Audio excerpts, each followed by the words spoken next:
Line type change করেন খুব সহজে। এইরকম যদি আপনারা লাইন টাইপ করতে চাচ্ছেন, আমরা কিভাবে করতে পারি, জাস্ট লাইনটা সিলেক্ট করবেন।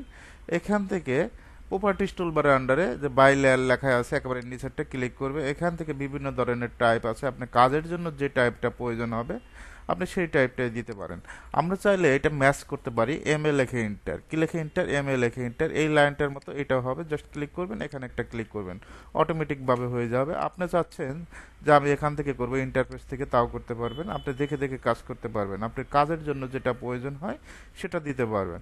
কোনো কারণে যদি লাইন টাইপটা চেঞ্জ করতে চান, এলটিএস স্কেলটা চেঞ্জ করবেন, এলটিএস লেখে ইন্টার, এখান থেকে আমরা 7 লেখে ইন্টার, দেখেন স্পেসটা কিন্তু বৃদ্ধি পাইছে। তো এলটিএস লেখে ইন্টার, আমরা এখান থেকে 2 লেখে ইন্টার দেব। আপনার কাজের জন্য যেটা প্রয়োজন হবে সেটা দিয়ে দেবেন। সবচেয়ে সহজ পদ্ধতি হলো আপনি সিলেক্ট করবেন, সিলেক্ট করে আপনি একটা একটা করে দেখবেন আপনার কাজের জন্য যেটা প্রয়োজন হবে সেটাই এখান থেকে কি করবেন, সিলেক্ট করবেন, সিলেক্ট করে জাস্ট ক্লিক করবেন।